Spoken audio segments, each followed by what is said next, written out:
Hello, my friends, and welcome into this week's episode of Forte Catholic. I'm so glad that you are here today. Chris Bartlett joins me today as I share a few stories, and he tries to help me decide if I'm just getting older or if I'm somehow getting manlier after connecting with my feminine side so much over the last decade.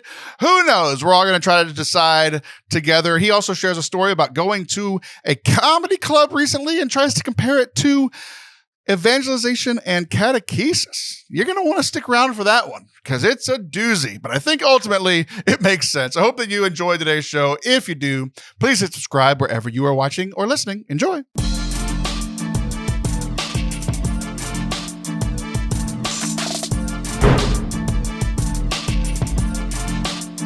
Hello there, welcome to Forte Catholic. I am Taylor Schroll, and that is Christopher Leonetti Bartlett. Hello, Christopher. Hello, friend. How are you doing? Good. Good. I'm glad that we... Let's talk over each other. Let's try again. Ask me how I'm doing. This is The View. Let's just keep going. How was your day? I think you suck. I think that all people should be cooler. I will talk over you as well. So you're canceled. Before we started, you were observing my hair, and you're like, your hair looks too spiky.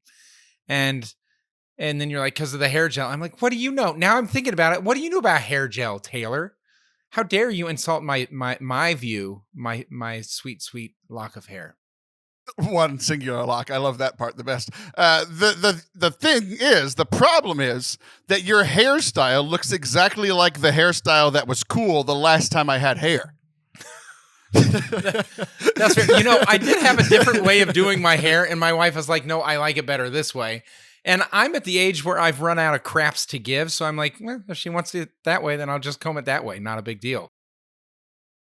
But yes, I did put maybe a little too much gel in my hair today. So for all those YouTube viewers, you can just comment below on a scale of 1 to 10. How good does my hair look? A 10 being amazing. A 1 being that I'm a bald man. On a scale of 1 to 10, how deadly is a piece of your hair if I ripped it off your head? It would easily break off. How deadly fluffy. would it be as a knife? It's fluffy. When I was in junior high, the popular hair gel, I think, was just invented. I'm not sure. They used to have sprays and gelatins, and then they were like, hey, there's this hunk of gel. If you put it in your hair, you can spike it straight up. And you could walk up to it like an icicle, click it off, and then stab somebody pick a with lock. it. And then pick a lock. Good old junior high activities. So, yes. Yeah, it was great. But you talked about getting older, and that's a perfect segue into how I would like to start today's show. Please. I don't know if it's shocked to anybody. How we've gone so far is not how I wanted to start today's show. Are we even getting on base? Are we getting on base, people? So how I wanted to start today's show is I can't tell. We're going to have a whole conversation, and you're going to help me decide. I can't tell if I'm becoming... If all of these things that I'm going to explain are because I'm getting older or because I'm getting more manlier. It's the more manly. All right. Well, that wraps up our show. That's all I had today.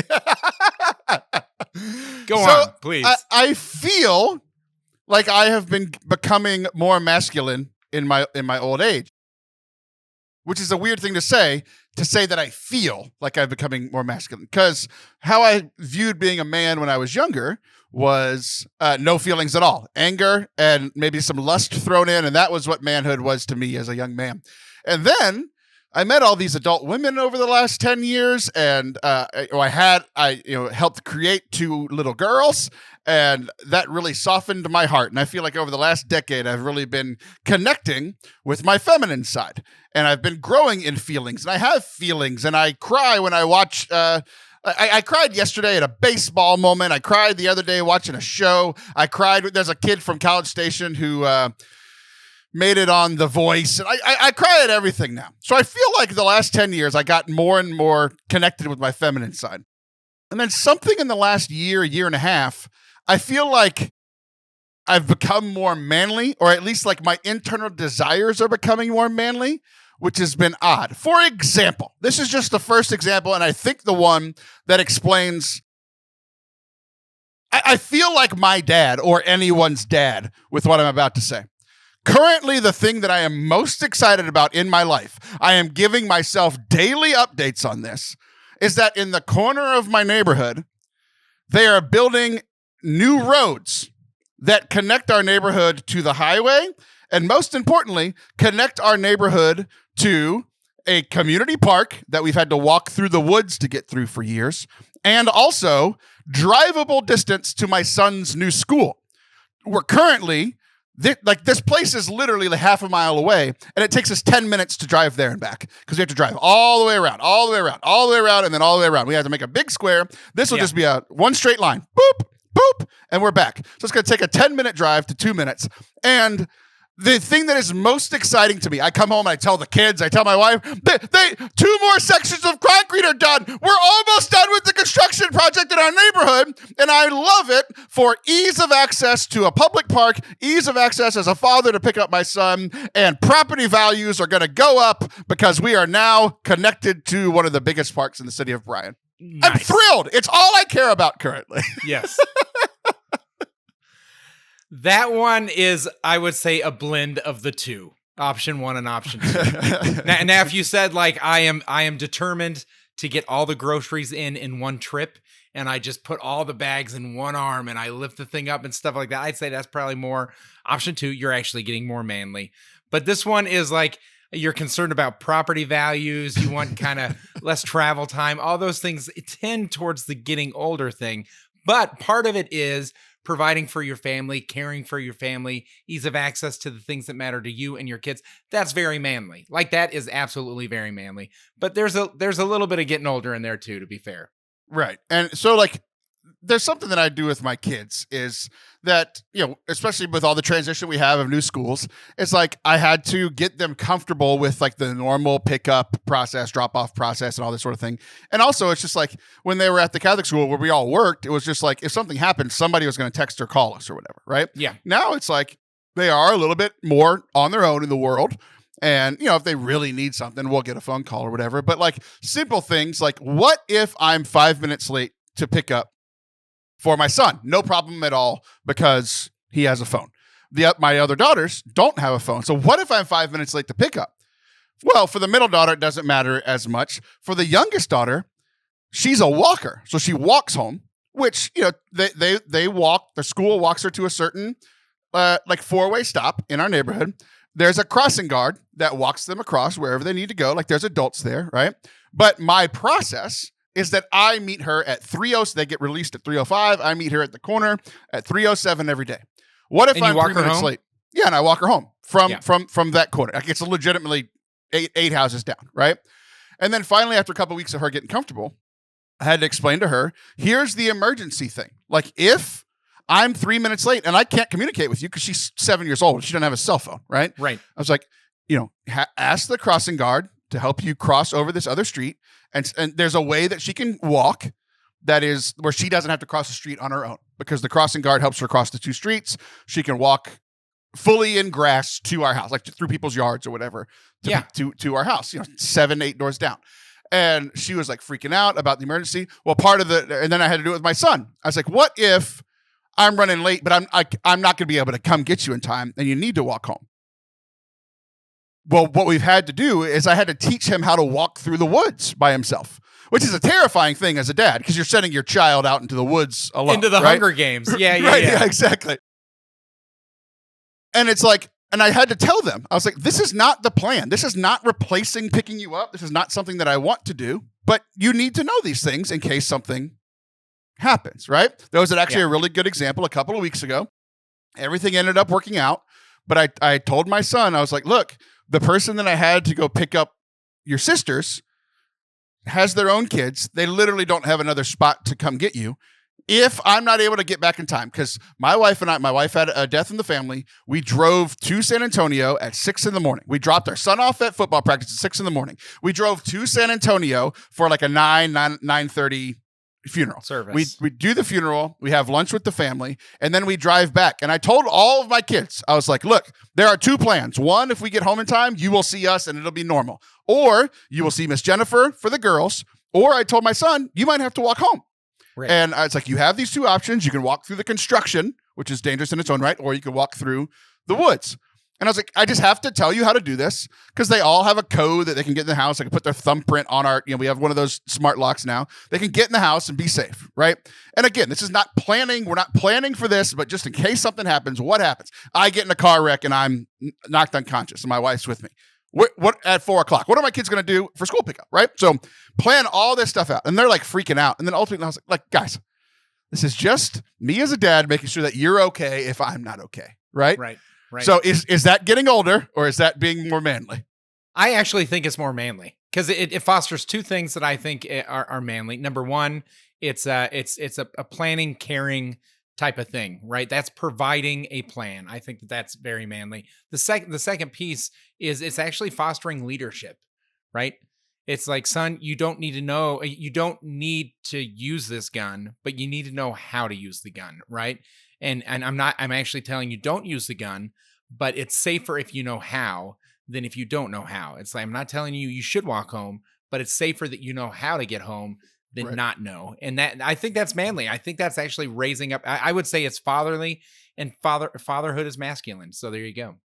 Yeah, it was just I was just kind of wrestling with that one because it's like one of those things that I'm telling my kid to walk home through the woods and then be home by himself for a little while. And I'm like, that doesn't sound like a good option, but it's a better option than him being left somewhere and not knowing where I am and me being, dead in a ditch somewhere. Like that's what these plans are for. These are not plans for I'm at home watching the game, figure it out. Like that's not what we're doing. Yeah, it's the 8th inning. I gotta see this thing through.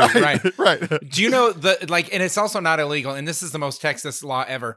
Do you know what the legal minimum age is to leave your child at home unattended in the state of Texas? I never asked because I wanted to have the ability to say I didn't know. 0. Really? There is no minimum age. If you're like, nope, my 18-month-old can handle it for a half hour while I go and get groceries, then you can let your 18-month-old. If my 18-week-old is good to go, like she's down for a nap and then she just lays there, she doesn't do anything but poop, I'm just going to leave her for a couple hours. Like that's insane to me, right? That's not prudent. But there's no minimum age. I think we're like one of 5 states. Everyone else lands right around somewhere between 7 and 12 years old, depending on the state, which blows my mind because 12 is way too late. I think it's like 8 or 10 is kind of the sweet spot. But it's crazy that in Texas, you can just leave your kids at home and there's nothing illegal about it. That doesn't mean there's nothing imprudent about it. I am just sharing the law. That's insane to me because I know that Child Protective Services exist, and I feel like they would take your child if you left an 18-month-old or an 18-week-old at home. Oh yeah, I would feel like that's a cause for neglect. Yeah, but if you could prove to CPS like no, like she was done doing the dishes and she had finished mowing the lawn, my little 18-month-old, and so it's fine. Like she can handle it. And you would be able to make a case to CPS, and they would be like, I guess there was no neglect here. But absolutely, yeah, you gotta. Don't neglect your kids, but the state of Texas doesn't care. Good. That's legally, it doesn't care. The state of Texas probably cares. Like, yeah. That's very odd. Here's another one. Here's another instance. So this past week, I also had to laugh at one of the things. One of the ones where I know it's just getting older and because I'm getting less manly. Yep. As you mentioned, can I take all the groceries in one trip? First of all, that's impossible because we go to Sam's Club and we don't have bags. Yes. Second of all, I still understand the premise of what you're saying. But the irony is, I did notice that I've been getting old, but I think the oldness symptoms are only worse because I was being too manly. Here's the situation. 2 years ago, I was lifting weights, very manly, right? And I was doing curls, and I was on my warm-up set. I used to be able to curl quite a bit because I played football and I'm a large man. I was doing a warm-up set of curls, and it was one of those bars where it's like you're doing both arms at the same time. I think I was doing 30 or 40 pounds, which is, 15 to 20 for each arm, right? I did a curl. I'm going to bring my arms up so you can see this. And my arms were fully straight, and I did the curl motion, and then I got stuck there. Like my right arm would not go down.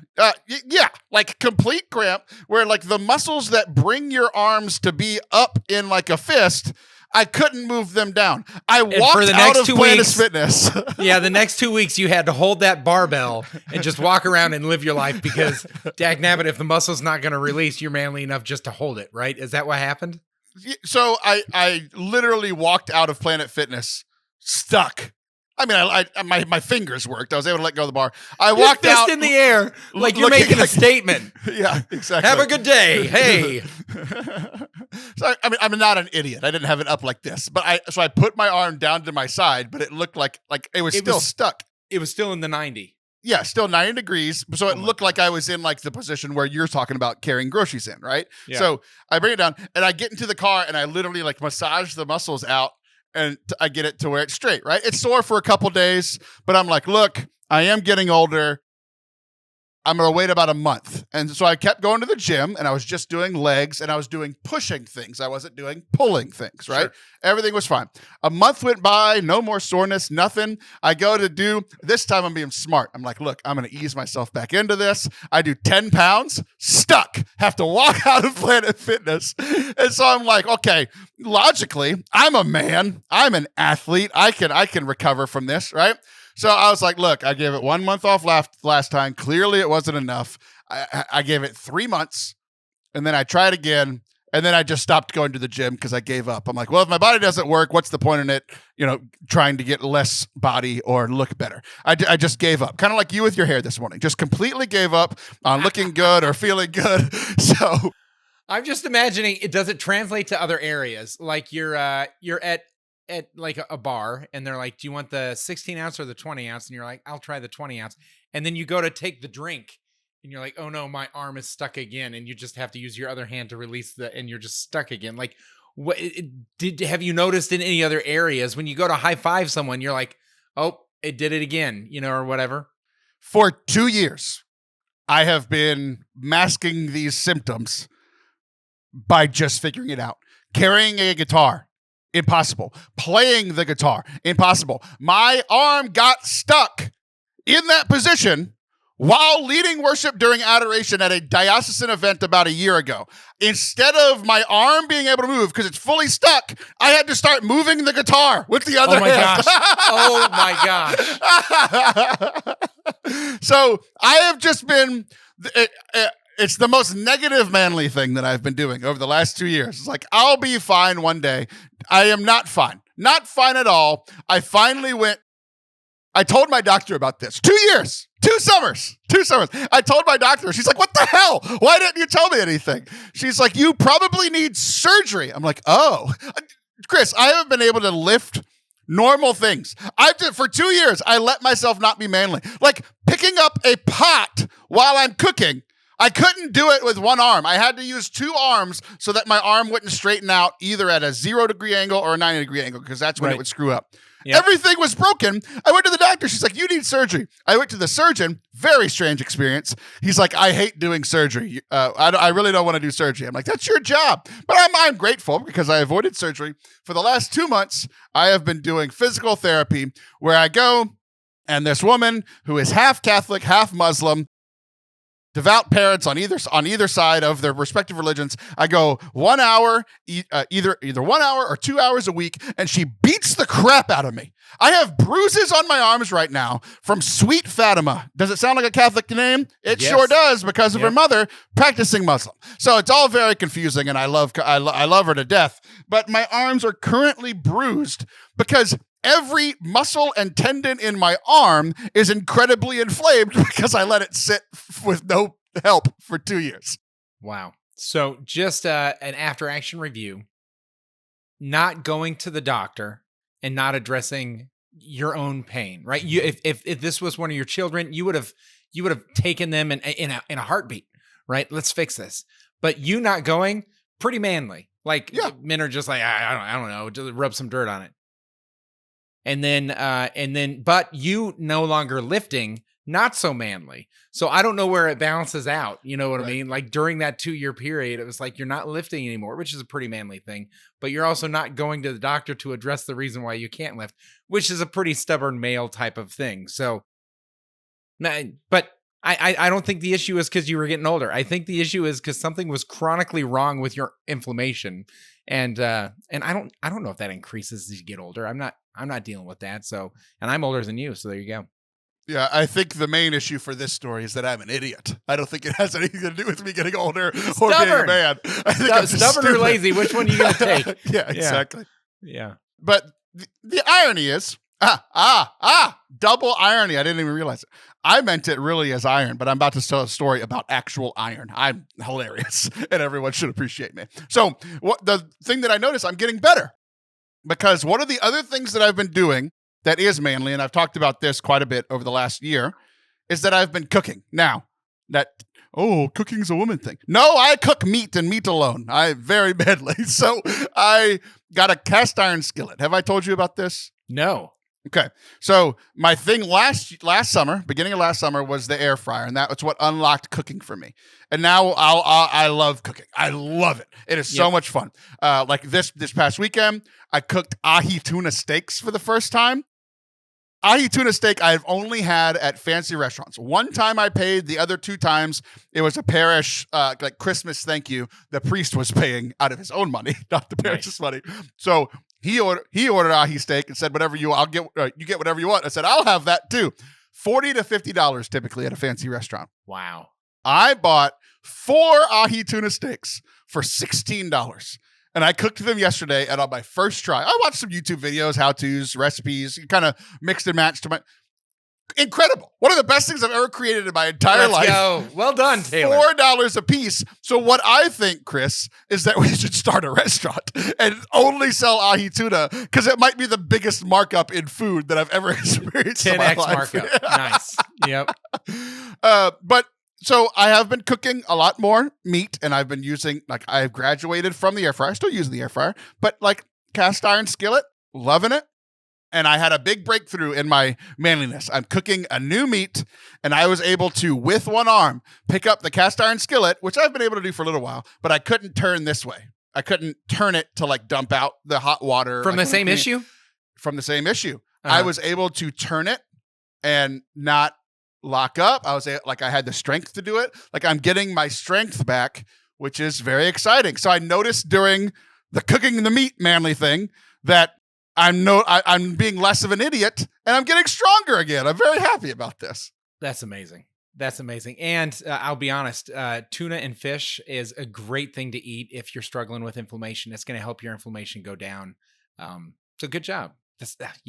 I mean, I don't like seafood, but I think I could, if you add the word steak to the end of a seafood, I think I'm down 100%. So the next challenge is, I think when you come over to my house next time, I think I'm going to cook these ahi steaks, because I was explaining it to my son. I was like, this is the least fishy fish that I've ever eaten in my entire life. Like it tastes more like steak, but he was blown away because he's not a big fish person either, which is why I had to explain it like that. And he was like, you don't need a knife at all. You know, typically, even with a good like filet mignon, like, you still need a knife to cut it. Literally, you just put a fork in it, it crumbled apart, and you just ate it. It was so good, dude. I'm excited. I'm down. Yeah. Yeah, very fun. So the last piece, and I was only able to do this because I've been getting this physical therapy for the last 2 months. I was able to get through. Now, I did my arm, like all the muscles in my arm. So it literally, essentially everything from, I didn't even say what it was. It's tennis elbow. That's what I have, right? So it's tennis elbow, but I had it for so long that it inflamed everywhere else. So they're like, this is the weirdest tennis elbow ever, because like everything is sore, like bicep muscles, tendons, ligaments, all the way from like my wrist to like my biceps, right? So I did get sore doing this activity, but I was able to do it. And this kind of, I feel like this last story kind of perfectly encapsulates like the kind of stuff that I would never, ever, ever do to now the things that I'm like looking forward to do and actually enjoying doing. So like anything around the house, like my dad knows how to do everything around the house. Like he built houses, he'd fix everything. Like the guy, I think the only contractor I ever saw him call was the AC guy. And even like my dad could even do basic AC repair, but like if it was like fully not working, I don't remember another contractor ever coming to a house that my dad owned, right? He did everything. Cars, same thing. Me, I'm a millennial, and my entire life was like, car no work, take to car person. House no work, call house person. Sink no work, call sink person. I think the only manly thing that I did was mow the lawn, and I have really bad allergies, so even that was difficult at times, right? So, like, when it comes to house stuff and that sort of thing, I never do it. This is a hilarious transition because there's been something that I don't know how it worked, but the first non-manly thing is I didn't realize that it was not working for a long time until I started cooking. But I just learned this term, and I still might even mess it up because I messed it up when I was at Home Depot this weekend, and everybody looked at me like I was stupid. The oven range hood. Does that make sense to you? No.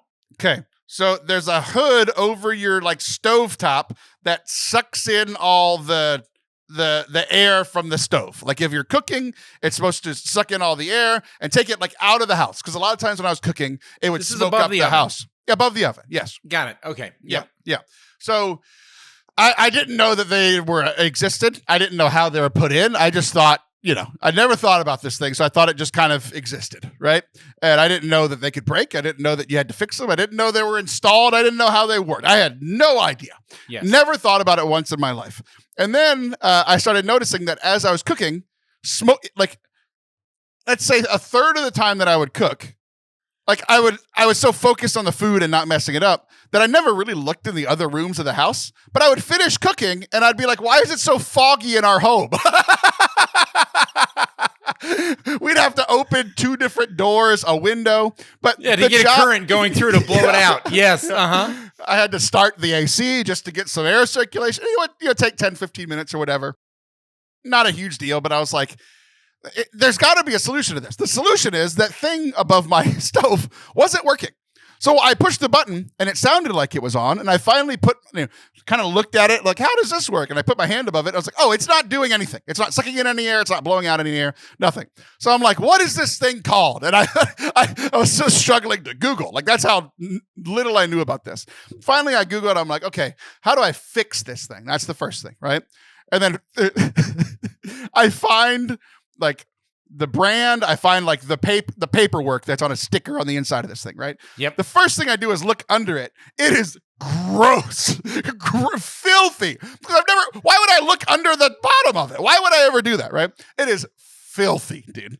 So I find the sticker and I'm trying to find the year because I had looked up, it's like they're supposed to last 10 to 13 years depending on the brand and how nice it was, right? But 10 to 13 years is a lot for an appliance. So I go and I find what I think is the year that it's made, but I'm not sure. And it says 10 as a number. I'm like, oh, so maybe 2010, which would put it at like the 15 to 16 year thing. Right? I Google it and it's like, for some reason, for these hood oven ranges, the year is that number flipped. This was put in before 9/11 happened. This was put in 2001. So we have had 25 years of grease and nastiness just above our stove. So I was like, it has to come out. Like, I'm not fixing this thing. It's got to come out. So I get all the tools. I get everything that I need. I start pulling it out. I can't touch it. It is so slimy and grimy that like mentally I can't touch it, but physically at some point I have to get through the mental block. And then so I'm like, I just got to go for it. I'll wash my hands 48 times. Like I'll do like the old synagogue rituals from the Old Testament to wash myself, clean myself. Leviticus, yes. I will do everything, right? I'll present myself before the priest. Like I'll do whatever I need to do to not be unclean after this. But like literally I'm like slipping. I'm like, the whole time I'm working on this project. I finally get it out. I go to Home Depot. I buy a new one. Of course, it looks so modern and sleek, and it's like 38,000 times stronger of power than the one that I have. The light on it, you can actually see the food. The light on the old one was so weak that in the like 24 inches from the light to the stove, it was gone. Like it was ridiculous. It was like a night light, right? Yeah, exactly. So I replace it, and sure enough, like I'm feeling more manly because I'm learning a new skill and I'm doing something with my hands. And then I do the other manly thing where, of course I hit a snag and then I'm cussing all over the place and yelling and getting frustrated. Ultimately, it's working, it's great. I'm super happy. But I thought that was a good microcosm of Taylor 3 years ago would have called somebody and had to pay 3 times the trouble, but I decided to do it myself and suffer through it. But I feel great about it now. Bravo. Yeah, that is definitely a check in the manly category. Yes, well done. Thank you. That story blew me away. I don't like you. My joke sucked. I want to take out your hair and stab you in the heart. Okay, well, I just tried to bring a little levity into yeah. I just want to say that that's not a threat of violence. I just want you to be more Marian because she also had her heart pierced by a lance. How thoughtful. All right, what have you been up to as I've been becoming more manly? Well, 2 things. Number 1, I was called recently uncultured. And my daughter hurt her thumb. My daughter, who's a senior, she's 6'3". She plays volleyball, and she hurt her thumb in practice. Like 3 days before. Did she hit it on the moon? Right, exactly. She was going up to block, and the ball just hit her thumb. They got it X-rayed, and it's going to be in a brace for like a couple of weeks.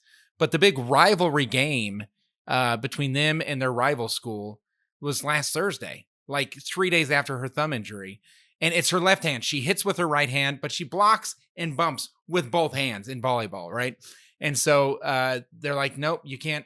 But if you want to try playing one-handed, you can. And so she's like, yes, we're going to, because the next tallest person on the team, I think, is like 5'10". You know what I mean? And so she's like 5 inches above anyone. So she's pretty good. And so she's like, let's try it out. And they had a great game. It was amazing. But my wife kept making a joke from the movie The Mask. And she kept going, it was the one-armed man. It was the one-armed man. Now, I don't remember that from The Mask, but The Mask was actually referencing something else. Do you know where that quote actually comes from? I don't. I was thinking of another 90s movie. I thought of Air Bud because Air Bud took somebody's starting spot while being a dog. I was thinking about the person who was going to start and had to sit the bench and explain to their parents that the one-armed woman got to play instead. It's from the movie The Fugitive with Harrison Ford and Tommy Lee Jones. And my wife was referencing a movie that was referencing that movie, and she didn't even know. And I'm like, oh my gosh. So there's all these different things, which leads me to my next point. I went to a comedy club. So Joe Rogan. That all tracks. That all tracks. Hold on. Because there's all these references that I have, and I make these references like people will understand them. And sometimes people have no idea what I'm referencing, or even in my wife's case, what she was ultimately referencing, which was The Fugitive, but it was being poked at in The Mask with Jim Carrey, and she had no idea. And so I'm realizing that my sense of humor probably bombs quite a bit because they're not in my head making the connections. Yeah. Thanks for letting me know. You're like, I affirm that, Chris. I affirm that statement. You realizing that no one understands your references is the biggest breakthrough you've had in your personality and character in the last decade. Yeah. I'm glad we got to share it. But so Joe Rogan bought a comedy club. He recently moved to Austin. He bought a comedy club downtown. And a buddy of mine. That's a reference to the Matt Damon movie, We Bought a Zoo. There you go. Yes. They talk about Santa in a very authentic way. So just be careful, parents. Be careful. Joe Rogan does? No. Matt Does Damon. he think it's a conspiracy? Never mind. I want to hear his, I want to hear him and Pete Davidson's thoughts on this. Let's just have another obscure reference to prove my earlier point. Moving on. So we go to this comedy showcase. A friend of mine is in town, and he's like, "Let's get together." And so him and his wife take us out to this comedy club, and I'm like preparing my wife on the way, like earlier in the day. I'm like, "So, sweetheart, they might use some different words, and I just want to let you know there's a couple of different words that start with the letter C that refer to different things that you'll probably be offended by. Like, it's just going to be kind Catholic. it's going to be an adult comedy show." And so I'm like, okay.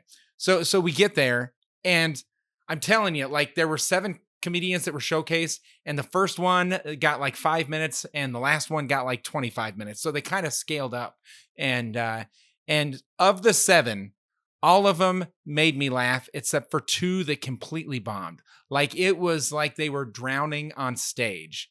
And as I was walking away, and again, they all chose from the same kind of 3 categories of like drug references or extramarital intimacy references. I'm trying to figure out how to say it in a family friendly way, or that they're pissed off at the other side of the aisle. Like it was just kind of those 3 things that they all went through. And then there were I want you to talk like this the whole rest of the show, that everything you say has to be thesaurus sized and measured. Well, I don't want to say like some word that they shared on stage.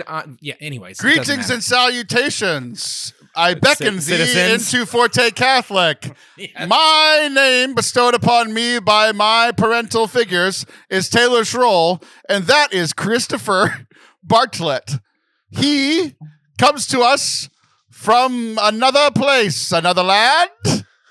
Okay, so I guess Father Anthony one time used some colorful language because he was so passionate. I'm not that passionate about comedy, but I was sitting there and I was watching it and I saw some lady bomb and she was like making jokes that were just kind of they weren't good. It wasn't that they were offensive, even though there was a couple that was offensive, but they just weren't that good. And she had to end out her time. She had to round out her time, right? And so there were a couple that were phenomenal. Like they were just hilarious. And sure, they dipped into kind of some narcotic references. There you go, another thesaurus moment. But the rest of the time, they were just talking about kind of the everyday stuff and observational, and then making it really funny. And the next day, I was thinking about it, and I was like, I bet I could do something like that. And then I started walking through the process in my head of like, I can deliver a joke in the context of like, you've proved it today. Yeah, I am a joke. But like, there's little zingers. I'm quick-witted, but like to actually put together a set when people are expecting you to be funny. And now I'm thinking the 2 people that bombed, at least they had the courage to get up on stage. Like to get up on stage and get behind that microphone is something courageous. And I don't know if I could do that. Like, I think that's insane that they had 7 minutes of material. It wasn't 7 minutes of good material, but they went through it. And so anyways, to translate that, my first question is like, what is the most courageous thing that we as Catholics are called to do? What is our version of stepping up on stage? Because I consider myself, in regards to like catechist versus evangelist, I am very much an evangelist. I think everything else you can find on a Father Mike Schmitz video. Like I don't need to be that great of a catechist, even though I am a good catechist. Don't get me wrong. But my passion lies in being an evangelist. But even then, I feel like I stay mostly in my lane. You know what I mean? I'll evangelize my neighbors or something like that. But there's only been a couple of times where I've been out and about and I'm praying with someone in an airport, or praying with a man that's asking for money. And of course we're giving him food, and stuff like that. Like, hey, chew on these prayers, see if that'll fill your belly, pal, or whatever. But those would be the moments for me that I'm like, that is where we're really taking that moment to step up on stage like that comedian is. So what is it for you? What is like the most daring what's the thing connection you're trying to make between you not being funny and you being a good catechist? I'm not a good catechist. I'm sorry. Let me say this. No, I am a good catechist. I'm a more passionate evangelist. I didn't like the comedians. What does that have to do with people cussing at you? I didn't like the comedians, but at least they had the courage to step out on stage. Okay. And some of them bombed. And as Catholics, sometimes we have to take that step and we bomb as well. But where are the areas that we're called to step out on stage? I just, from an evangelist point of view, I think that's the arena. And I want to hear from your opinion. Where is it that Catholics are called to step out on stage, whether they bomb or not, Sure. I have said multiple times that I could never do stand-up comedy. Like a lot of times people think that like, oh, I'm the funniest person amongst my friend group and I'm always making them laugh, so I can do stand-up comedy. I am that person. I could not do stand-up comedy because like I have proven that on the show. I don't like doing shows by myself because I'm funnier when I'm with somebody else. Yeah. If I'm by myself, I'm more serious. I go more into teaching and catechizing mode and that sort of thing, where when I'm talking to somebody, I can bounce off of them and that sort of thing. So like, I feel like Aaron Weber, who comes on the show once a year, comedian. He's Phenomenal. on the Nate Land podcast. We bounce off each other very well. Me, him, and Father Anthony, whenever we're on the show together every Christmas time. I feel like I could go on the Nate Land podcast and be entertaining. I could never, ever, ever do 1% as well as they do as any of those comedians on that show do on stage. It's a completely different skill set, right? So the thing that is interesting to hear you say, because we've been such good friends for so long, is I'm almost the exact opposite of you. I can evangelize. I would rather be catechizing. I would absolutely rather be catechizing. But it's funny that you bring it up recently, because I recently had 2 evangelizing moments that I didn't see coming, because I'm not the kind of person like evangelizing my neighbors. I don't talk to them because I don't like most of them. They're jerks, right? I have talked about this on the show multiple times. Yes. I'm not a good evangelist, and I probably could be better. And I probably kind of like what you're saying, to step out a little bit more and do it more. But I feel like when I'm out in the quote unquote world, like my kind of whether I'm right or not, I'm probably wrong, but kind of my go-to is like, look, am I going to do more harm than good by bringing up that I'm Catholic, or telling somebody that they're living wrong, or saying, teaching the church's teaching to some random person in a non-faith experience, right? So I had 2 wins recently, but you could tell me if I could have had a win 10 years ago if I changed how I did. One of the biggest wins that I had recently was a pretty sad story turned heartwarming story, right? I've been going to the same doctor and dentist for 11 years since we've been in town. They're both lovely, lovely women. They one is like my primary care doctor. The other is the dentist, cleans my teeth every 6 months. So I see them both at least every 6 months, but I'm getting allergy shots from the primary care doctors. I'm in there all the time. I love these ladies. The first thing you notice when you walk in, they're both Middle Eastern. You notice that there is crosses and crucifixes everywhere, but also statues of Buddha, which is confusing when you first walk in, right? Sure. And I talked about this on the show probably 8 years ago, because it's the first time that I walked into these places, right? But I have learned since that they are practicing Christians, but with some they kind of, I don't know. It's just a lot of faith going on, right? Like there's some Buddhist influence, but they're Catholic, Christian, this sort of thing, right? They know what I do. They know that I'm a Catholic. They know that I'm a speaker. Like I have to put these things on a form, right? And every now and then they'll ask about it. They're like, "Hey, how's they think I'm a pastor or something." I'm not going to argue with them. I'm like whatever, right? Because if that's the closest thing, I can't explain what I do. I'm sorry if I don't have a ton of time. It's hard for me to explain what I do to Catholics. Nevertheless, a random citizen, right? So, but they know that I'm a person of faith. They know that. Like I'm sweet and kind to them. They are sweet and kind to me. Like every interaction that I've had with them is a Christian interaction, but I'm not going in there and being like, "Hey, you should take this Buddha statue down. What's going on with that? I thought you were Christian." Like I'm not asking the question either in a nice way or in a jerky way. I'm just not asking the question. Well, sure. They know, and they know that they could, whatever. They've asked some questions before. It's been good. The most special moment that I've had, and I'm putting it up, I might start tearing up. It was really sweet. My dentist 2 years ago, she was the only dentist. There are multiple hygienists, and there's Christian music playing. There's Christian, there's scripture verses plastered all over the place. So it's pretty a Christian environment, but again, they're not going to evangelize you while they're sticking metal in your mouth, because, that just equates Christianity with suffering. And it's like, well, true, I don't want to think about it for an hour, right? But the hygienist cleans my teeth, and then the dentist comes in. For the last 2 years, my dentist has not been my dentist. There's been another woman that's been having to fill in. I guess that's another little accidental pun, because 2 years ago, my dentist got breast cancer and had to go through radiation, chemotherapy, had the double mastectomy, had almost lost her life. Yeah, almost lost her life, right? I found out, this was earlier this week, she ended up sitting with me for 15 minutes after my cleaning. Like my cleaning's done. She comes and checks my teeth. She says my teeth are beautiful, which is the only compliment I get. I get 2 compliments a year. It's from my dentist. She says I have beautiful teeth. That's how I live. Talk about being manly. I need 2 compliments a year. And I hadn't seen her in a while, so things have been getting rough. But she talks to me for 15 minutes. She's like, she explains to me, telling her parents, all 3 of the siblings, there's another brother too who does pain management. All 3 are doctors. They have no cancer in the family. She tells her parents, I have cancer. They're like, no, you don't. It doesn't run in our family. Like, they're just shocked, right? She has to tell her husband. She has to go tell her kids that she has cancer. And she's like, I'm tearing up thinking about this, like having to tell my parents that I have cancer, having to tell my wife, and then having to tell my kid. Yeah, I got goosebumps. I'm just breaking inside, right? And then she says, but look, Taylor, like I went through it all. It was hard. It's been 2 years. I don't think I'll ever be full strength, but she's like, I'm at full health. Like I feel great. I'm back to being myself. She's like, it has brought me closer to my husband, it's brought me closer to my kids, and it's brought me closer to our Lord. And then she talked about the faith aspect for 4 or 5 minutes. And I'm just sitting here like shocked, and I'm smiling because it's happy, and I'm happy that she's doing better. I didn't realize the hygienist is standing behind me. I turn around after the dentist is leaving. She's sobbing.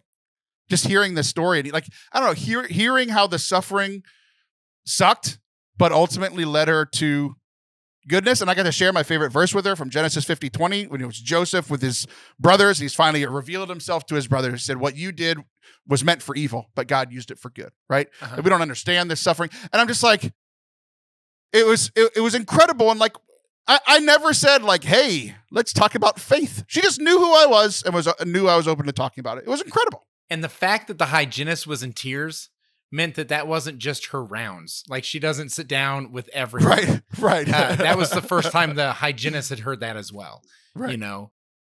And that to me says that there was something about your relationship with her that you were subtly evangelizing.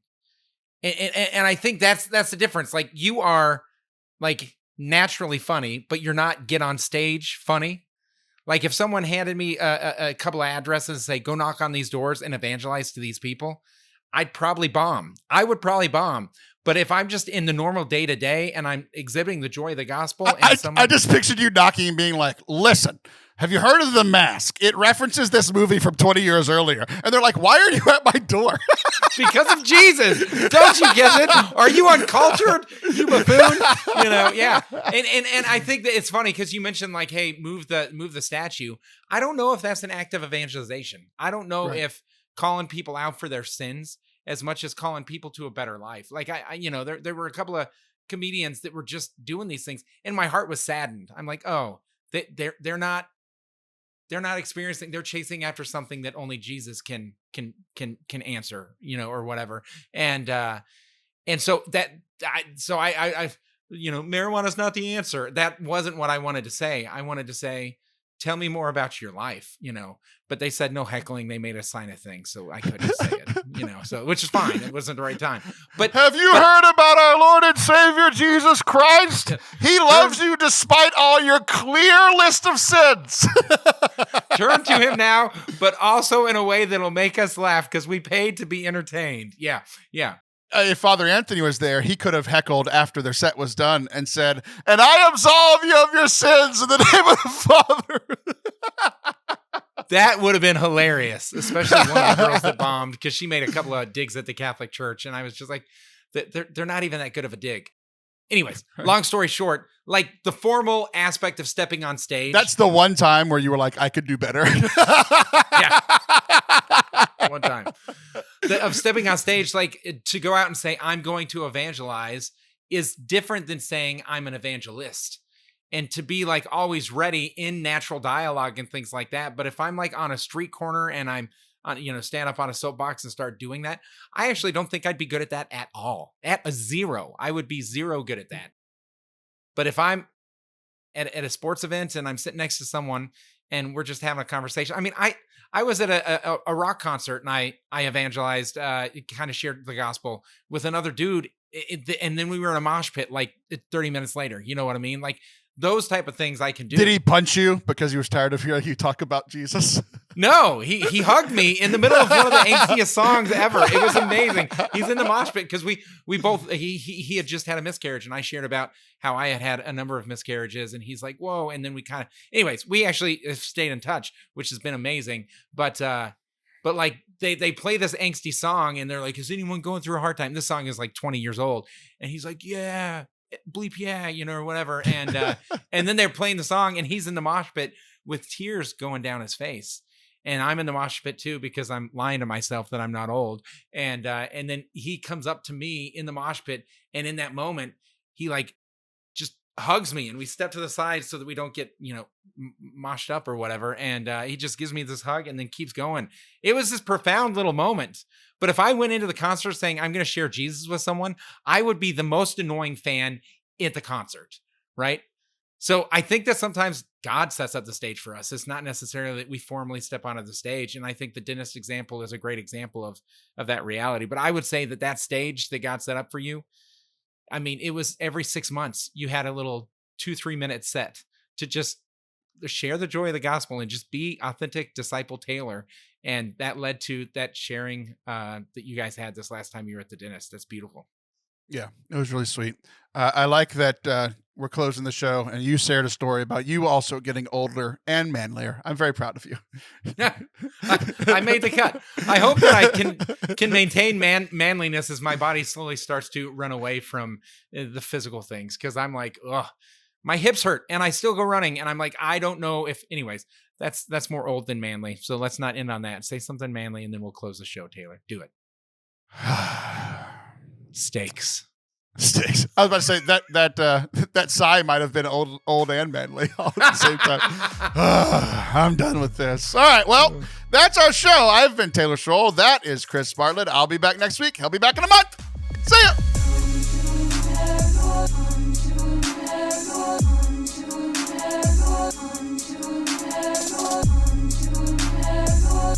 Thanks for hanging out with us today. I hope that you enjoyed it. If you did, make sure you hit subscribe wherever you're watching or listening. Additionally, if you haven't heard, last week we released our first ever audio book. I was the narrator and we recorded it. Sarah helped me edit it. We released it over on our YouTube channel, youtube.com/Forte Catholic. It is The Practice of the Presence of God by Brother Lawrence, one of my favorite spiritual classic books that I think every Catholic should read. If you would like for me to read it to you for free, youtube.com/Forte Catholic.